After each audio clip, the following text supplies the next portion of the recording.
Hello, everybody. Good to see you this evening. We've haven't done a show since last week. Glad we're here tonight. We're going to bring you some really good information. I'd like you to share this out. Share it out to your friends, your family, people you know, people you don't know. Let it get out there so more people can view it, listen to it. We're broadcasting on 88.1 KPPP LP Fargo Moorhead, and we're on Facebook, YouTube, and Twitch.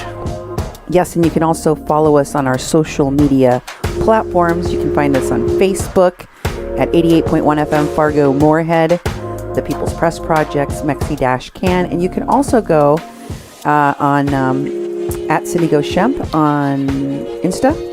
That's right. And at media_PPP on Twitter.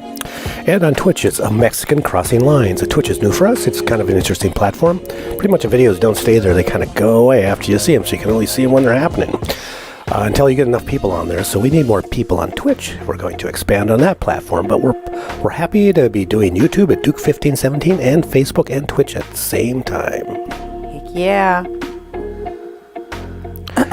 We're going to be bringing you some current information, and we appreciate that you're here. Thank you for your support. If you'd like to find out more about us, go to kpppfm.com. It's our website. Have a look around. If you'd like to make a donation to our organization, it's tax deductible. kpppfm.com/donate. And also, if you're on Super Chat on YouTube, you can also make a donation by going to the Super Chat, the little $, and making a donation right away. Which we greatly appreciate, as well as your feedback, which you can send to us in the form of a phone call message at 701-556-0917, or you can email me at cindy@kpppfm.com and duke at kpppfm.com. That's right. It's a beautiful winter day out here. Wait a minute, it's spring, and it snowed. All our stuff's covered with snow. So welcome to the show, and welcome to Minnesota.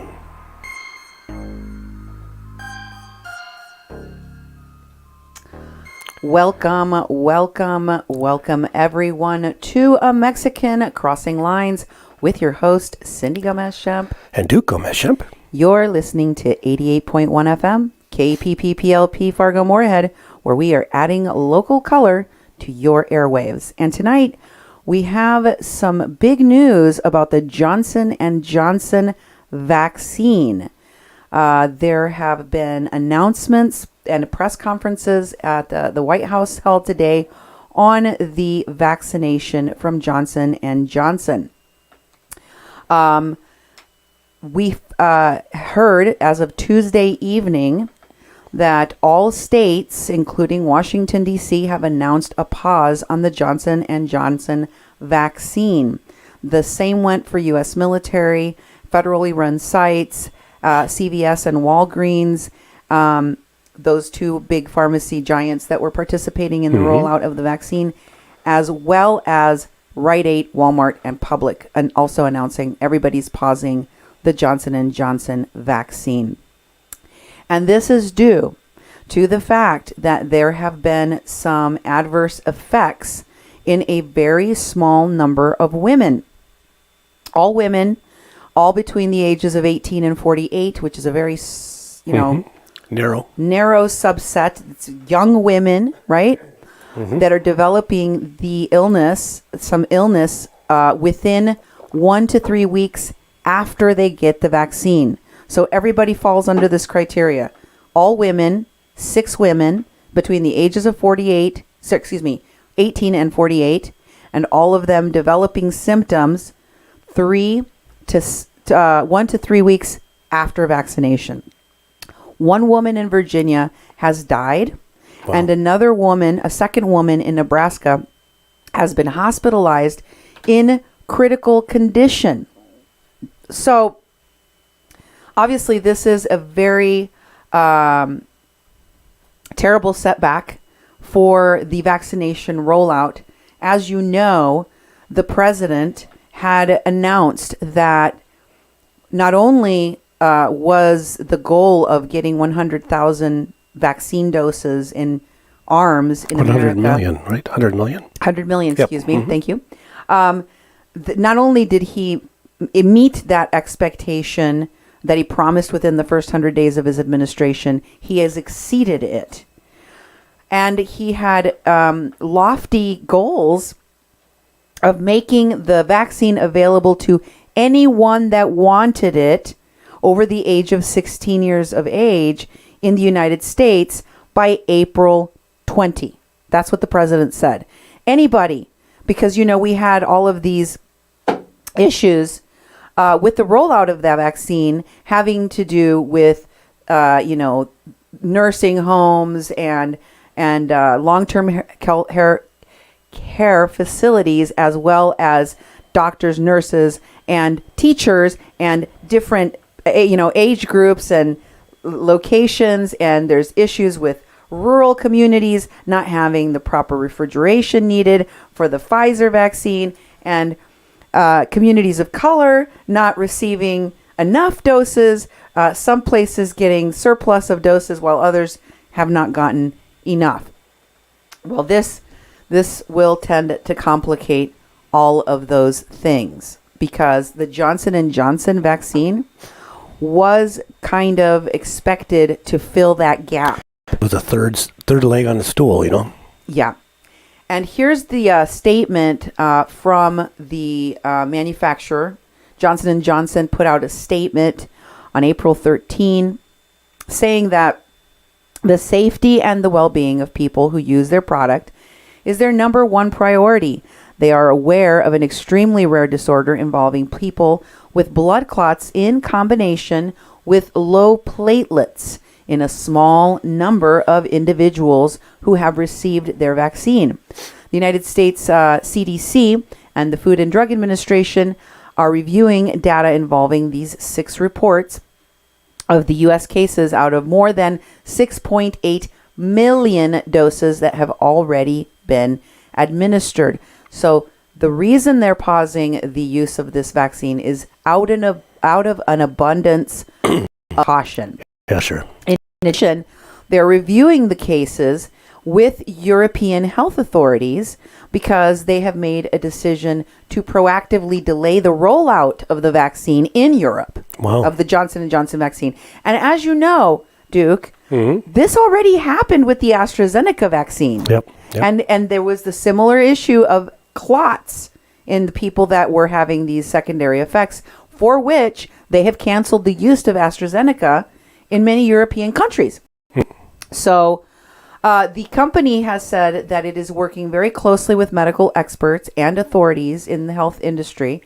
And they're strongly supporting the open communication of information between healthcare professionals and the public.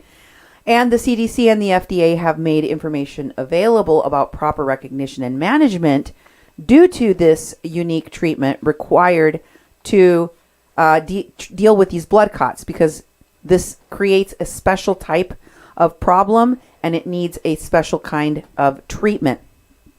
Health authorities advise people who have received the COVID-19 Johnson & Johnson vaccination and that develop severe headaches, abdominal pain, leg pain, or shortness of breath within the 3 weeks after the vaccination should contact their healthcare provider immediately. The White House, Dr. Fauci, and others held a press conference today talking, giving more detail.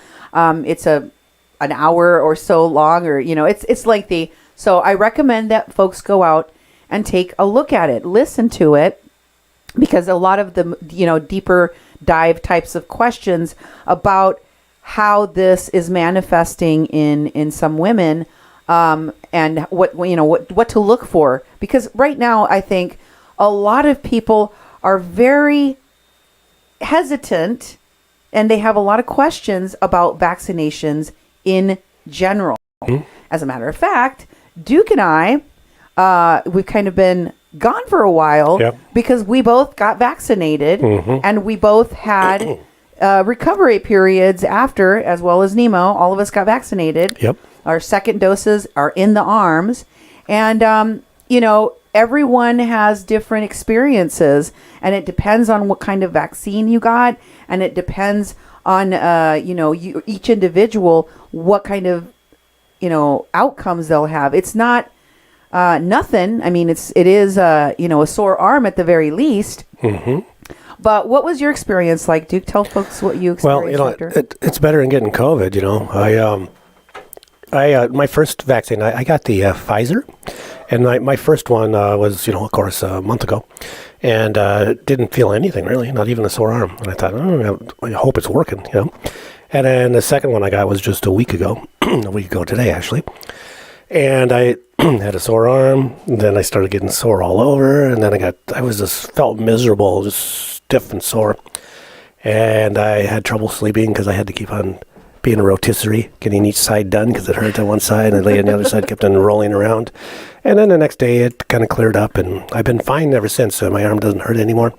But I'm thinking that the symptoms and everything with COVID itself, the comparison of that and what I went through is nothing compared to the lung trouble, the pain, the fever, not being able to breathe, all these different things that can happen to you from getting COVID. So I'm very confident that I went through this, and I encourage other people to do it. The Johnson & Johnson, Fauci said, and other people said, CDC said, don't wait to try to get the vaccine you want. Just take whatever comes available. We had a shortage in this community. We really had to hustle to get vaccinated. And we worked really hard, and we got all of us in.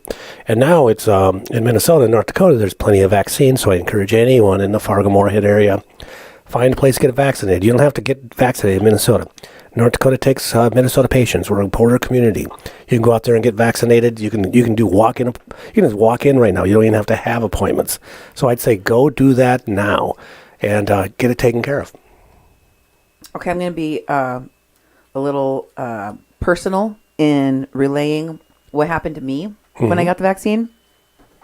Because, again, there's a lot of questions about these vaccines. The first time that we are using them, we're essentially vaccinating millions of people, billions of people all across the country, all across the world, and finding out, right? Because these vaccines were approved for emergency use. We didn't have the years to test out long-term effects. How does it, affect all sorts of systems in your body? And one thing that happened to me is that my menstrual cycle coincided with my vaccine appointment. And it did cross my mind for a minute, like just not even a minute, like a second. Should I go get vaccinated when I'm going to start my cycle? And how is that going to affect me?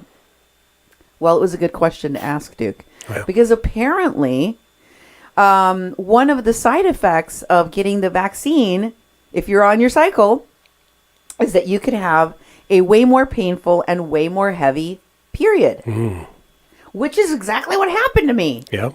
And if you're also having aches in your joints, which I did, sore throat, which I did, a headache, which I did, and other side effects like just being completely wiped out and exhausted, those will be compounded by your period. Those will be compounded. And then, of course, the period itself is way worse than you would normally have, which is not to say that I would recommend that you not get vaccinated.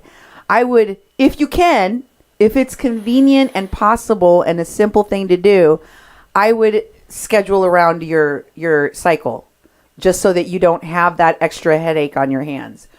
But having not done that myself, because I had already scheduled my appointment and I did not want to miss it, it's not the end of the world. It's definitely not a picnic, and it's no fun to go through your cycle and the secondary effects for three days or more of the vaccine. But well worth it. Well worth it as an asthmatic that most of my life at least ended up once a year in the emergency room because of complications from bronchitis or walking pneumonia, etc. I would be at very high risk for death if I got this disease. Not to mention the fact that regardless of whether or not you are hospitalized with a severe case of COVID and or die because of it, just catching COVID can leave you with long-lasting effects, which include permanent damage to the brain of a too large percentage of people that get COVID, period. Much more so detrimental, the brain damage, I mean, in people that are hospitalized and put into ICU or put on a ventilator. But on average, across the board, it's something like 10 to 15% of people that get COVID have permanent brain damage. Wow. That knocks your IQ down from 7 to 10 points. Wow. So you don't want to get this. You don't want to take the chance that you get this and suddenly you're going to have permanent brain damage, right? Or you're going to have early onset Parkinson's, or you're going to have early onset dementia, right? Or you're going to lose your vision, or you're going to get, all sorts of things that people have reported as a result of getting COVID. Not getting a severe case of COVID, just getting it, period. Plus, things are changing. There's new surges in other communities. Wisconsin is having a terrible time. Oh, my gosh, that's true. They don't have enough vaccine. That people are. It's like a huge percent, like over 20% of the whole population is getting COVID, and it's all young people. Today, at one of the major colleges over the weekend, the students have to get a COVID test weekly to be accepted, to be able to use the buildings and use the labs and, non-residential areas. Like a vaccine passport? Yeah, pretty much. And they had to suspend 720 students this morning from letting them get into public buildings on the campus because they hadn't gotten their COVID tests. They're like slacking off. There's been spring break and all this. But now is the time to get tested because they come back from spring break. Well, you know what? In many states, the young people couldn't go get vaccine because they weren't in the rollout. They weren't in the stage. Mm-hmm. But now, many states are making it available to anyone over the age of 16. And I think it's really important to get vaccinated because the ones that don't, here in North Dakota, they say there's over 200,000 people who have been vaccinated. Governor Doug got out there and was all proud about that. And it's like, Doug, Fargo is horrible. Out of the 121 cases that were positive yesterday, 106 were in Fargo.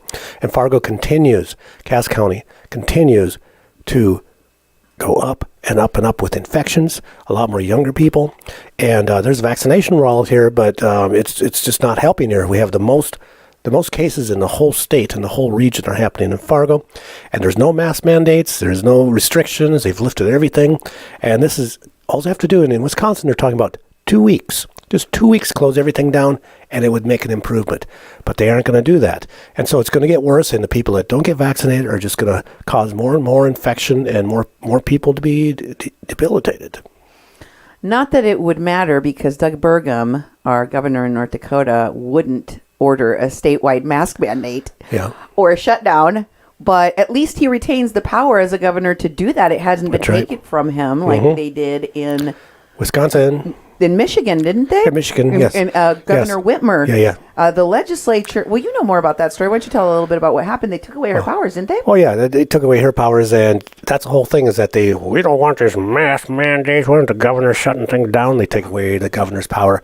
And then when the state needs that sort of leadership, they can't do it. They're in a hurt bag now. The person doesn't have the power, and they left it to do it. It has to go through this 3-tiered process with all these people, and they can't act. They can't act in an emergency. So it's like shooting your own foot. They tied their own hands to be able to respond to an emergency, and they tied Governor Whitmer's hands from being able to respond to the emergency in her state. You know, I have to make a correction. I meant to be talking about Michigan, not Wisconsin. You were talking about Michigan the whole time? Yep. Okay. Sorry about that. Thank It was my you for fault. clarifying. My fault. You're like, Wisconsin? It's like, no, it was Michigan. Well, Just you know, wind up, go back and replace Wisconsin with Michigan and everything I said, okay?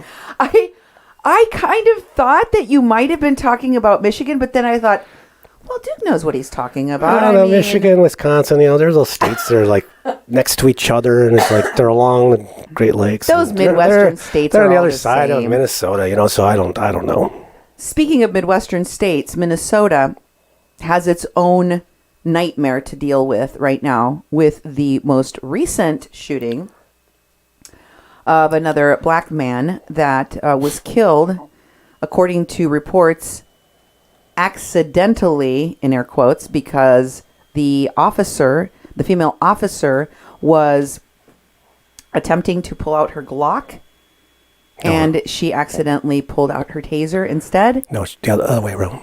And she shot the taser, she intended to pull out her taser, but instead pulled out her Glock and killed him. And I don't want to turn the show into a conversation about that, but I feel like we do have to talk about it at least briefly, because there are protests going on right now in what's it called, the town? It's not Minneapolis, and it's not St. Paul. It's Brookings Center or something like that. Brooklyn Center or whatever. Brooklyn Center. Yeah. It's a suburb. It's a suburb, right? It's like it's Minneapolis. It's Minneapolis, but it's on fire again. Yeah.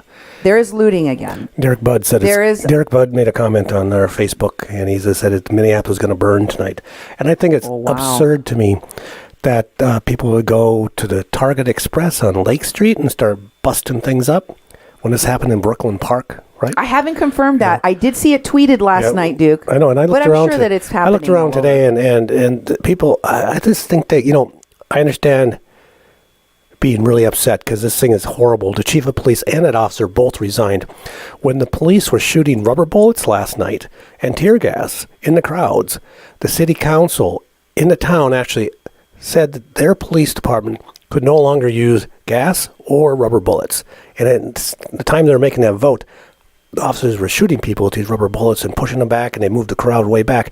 This sort of stuff is just horrible.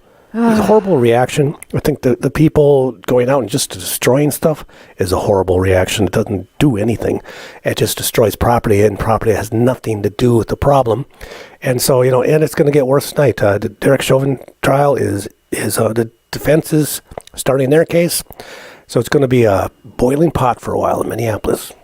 Maybe, just maybe, hear me out, folks, letting cops murder people in broad daylight for everyone to see over and over again, year after year, decade after decade, with zero consequences for those cops, with zero immediate arrests, with zero immediate charges brought, and people watching that, traumatized by that, over and over for years.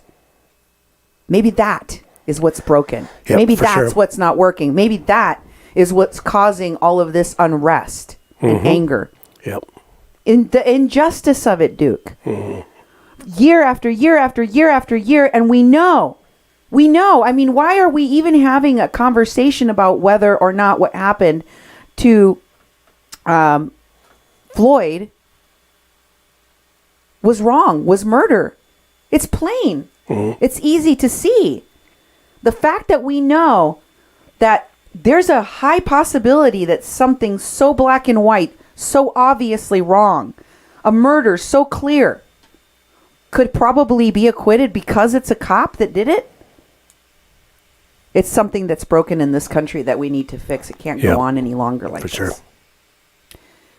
But let me get back to this vaccine, because in the midst of all of these protests, in the midst of all of this unrest, we are fighting a battle that with these new variants, we're trying to vaccinate faster than the variants can take over.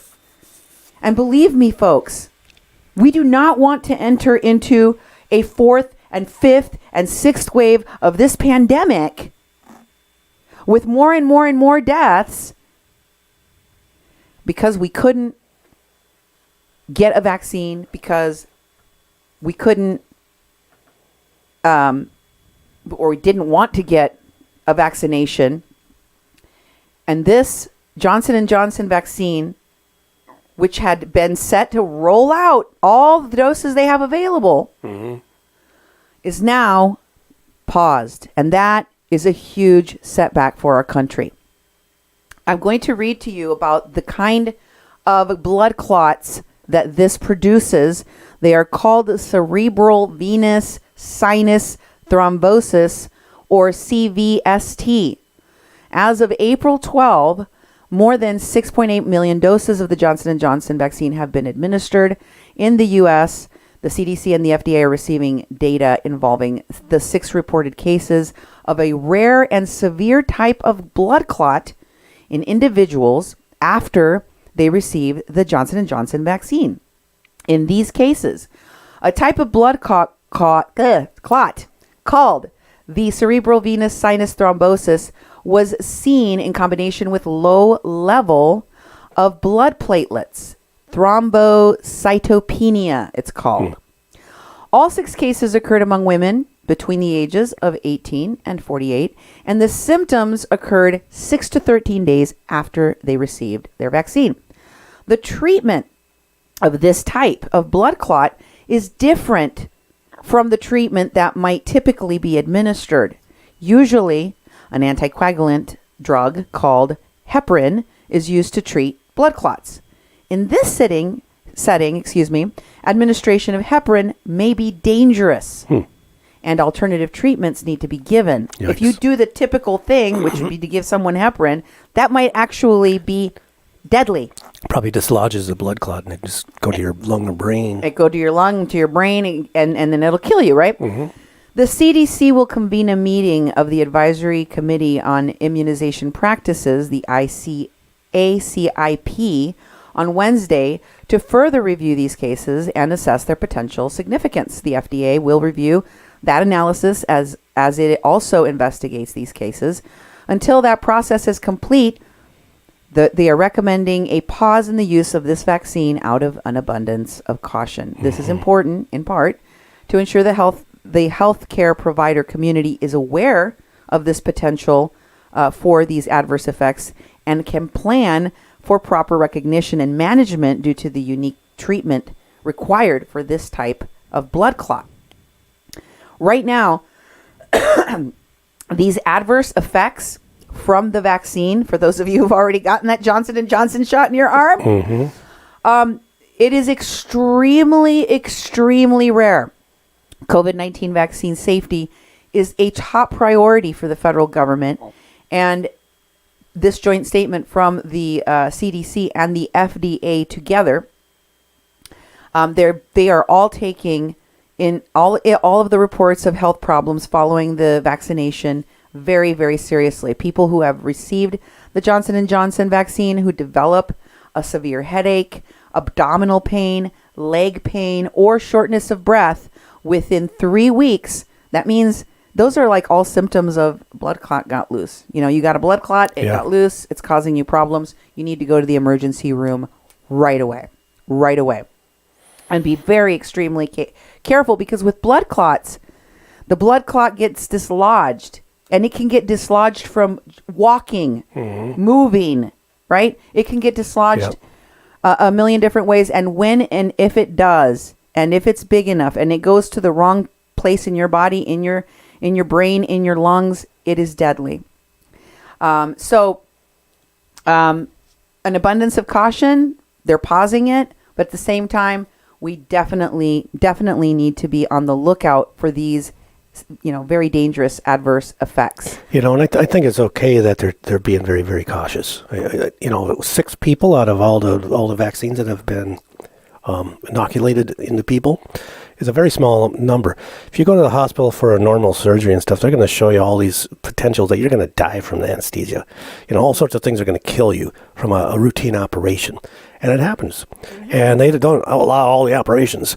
But on this, I think since it's a vaccine rollout and it has worldwide implications, I think it's wise that they're taking a stop and trying to see what's going on. I commend them on that. But at the same time, it puts us in trouble here because Johnson & Johnson was supposed to pick up, as you said earlier, it was supposed to pick up the slack on the other vaccines and help with this massive rollout that can be done quickly. Well, you're not the only one that is happy and proud of the companies and the FDA and the government for pausing this. In an interview on POV, Chris Berg's program over at KXJB, with Dr. Jensen. By the way, Dr. Scott Jensen is also running for the governor. Oh, okay. In Minnesota. And he brought up some interesting points. I wanted you to listen. You can always go over to POV Now on Facebook and find the full interview for yourselves. Here's a little clip. And Johnson vaccine. Now, to be fair, it's 6 situations of blood clots out of 6.85 million doses that have been submitted, if you will. So I guess I just want to get your takeaway and how concerned should people be by the fact that the FDA and CDC have now put a pause on this? Well, I appreciate that they did put a pause on it. And I think that we, again, need to talk about context. I understand that there's some million doses of J&J vaccine that's been given. But here's a point. How many of those million doses were given to women between 18 and 49? What do we know about women between 18 and 49? The great majority of these are able to bear children. So is there something there?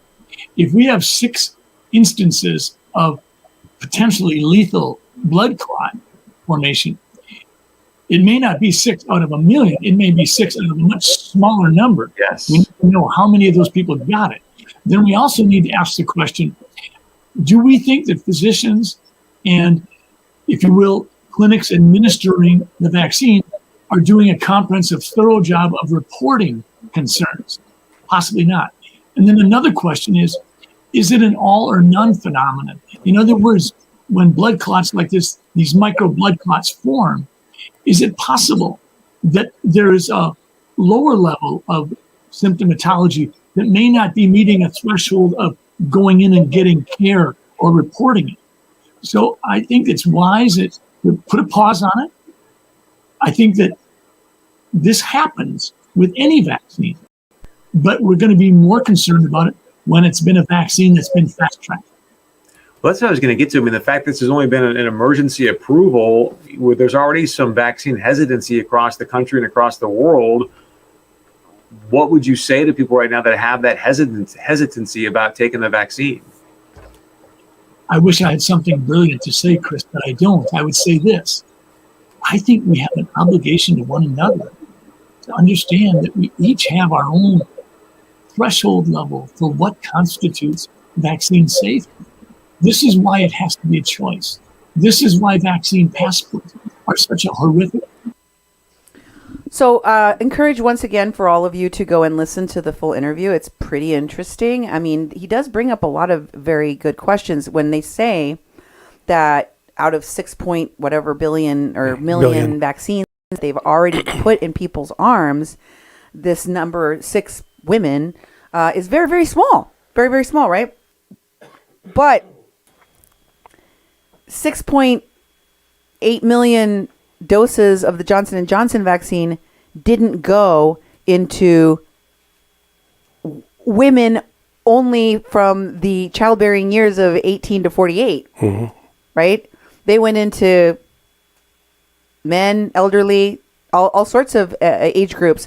So the number of people reporting these secondary effects, which is all women but between the ages of 18 and 48, that actually received the vaccine from Johnson & Johnson is probably a much smaller subset, not to mention the fact that, of course, he brings up the fact that a lot of the women in this subset are of childbearing years, and that could be a significant factor in all of this. What are your thoughts? Especially when he said that, well, how many were vaccinated in this age group and this, women of this age?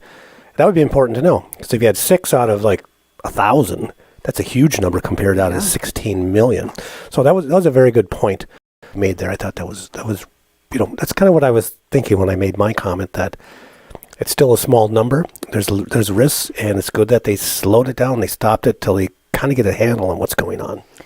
Now, one of the things about this vaccine that we need to talk about is the fact that it didn't require those sub-zero temperatures that the Pfizer vaccine required, meaning that only facilities with these special kinds of freezers that could hold the Pfizer vaccine, which has an efficacy of 95% and higher, right? Yep. Against COVID, against hospitalization and death. Although all the vaccines have shown that they are effective at stopping the death part. Yeah. All of them, including the Johnson & Johnson vaccine. However, the Johnson & Johnson vaccine's efficacy was only 66%, right? Yep. Although I did read research that says that after about 90 days, the efficacy will keep going up on the Johnson & Johnson single-dose vaccine over time to where it gets to that equal level of efficacy that the Pfizer and the Moderna vaccines are reportedly having. So the fact that this Johnson & Johnson vaccine is one dose, the fact that it does not require special refrigeration, you can just put it in a regular home refrigerator. Yep. Next to the hamburger. You could stick it next to the hamburger.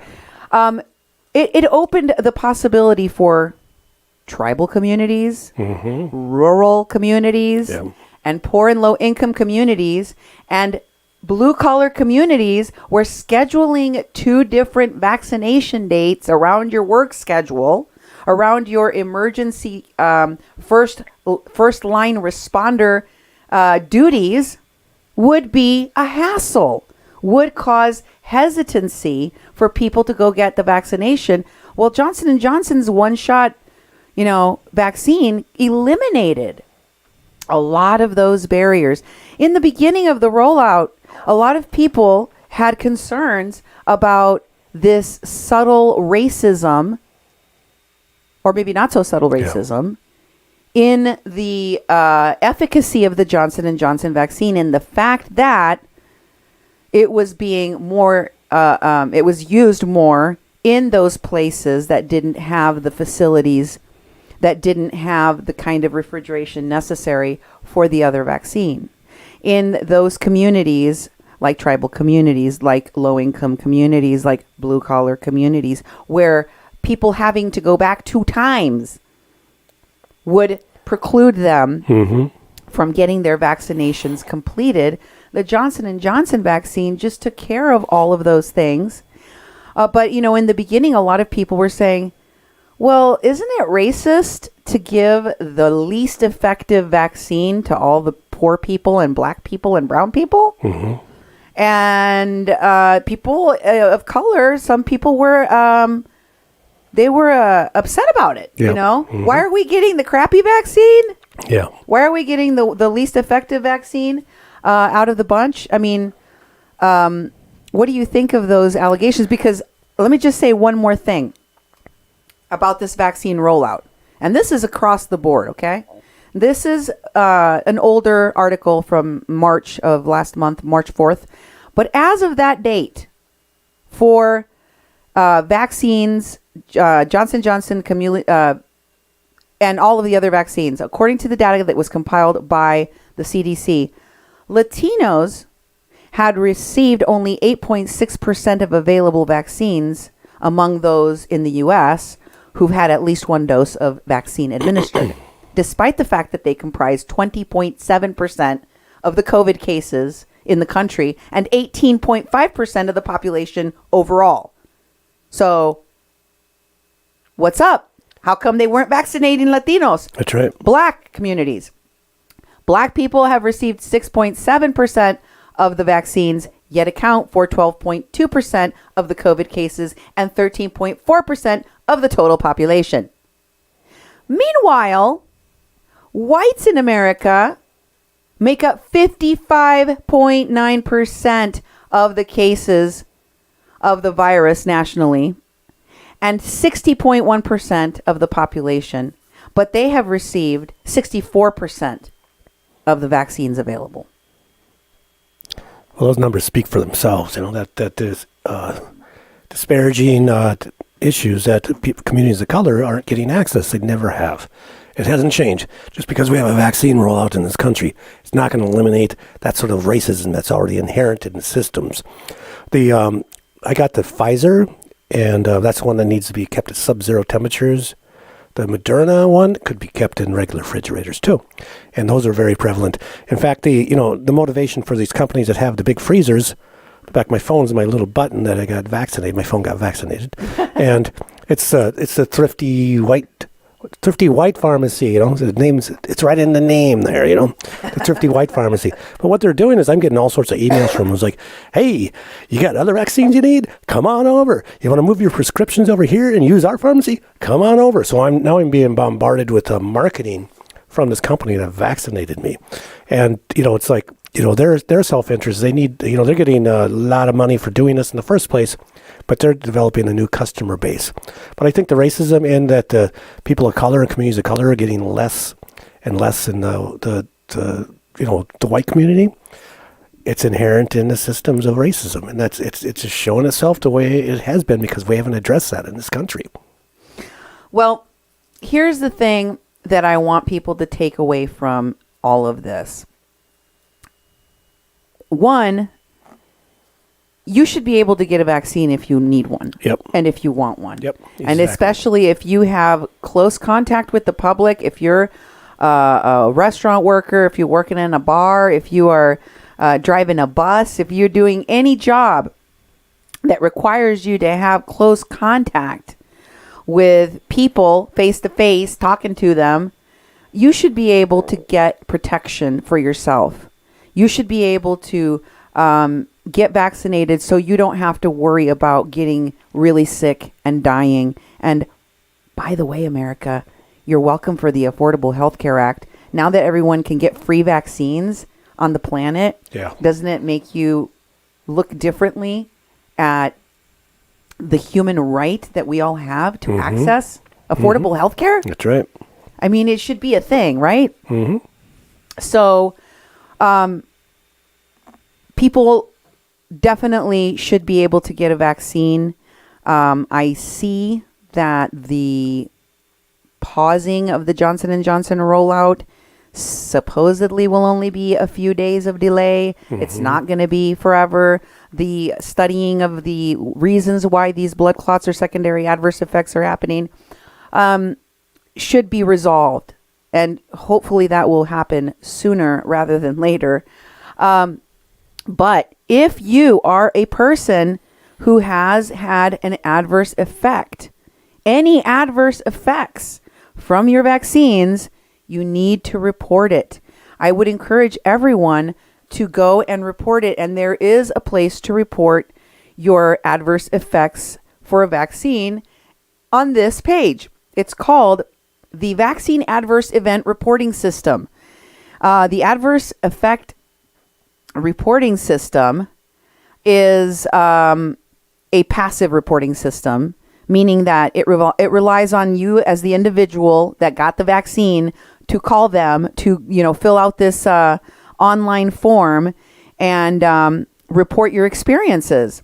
Anybody, whether you're a doctor or a patient, can go in, or a parent or a caregiver for anybody can go and make the report. So if you have you're a caregiver for a person, a pregnant woman, an elderly person, or whatever, and they have adverse effects, you can go and make a report on this website, and you should.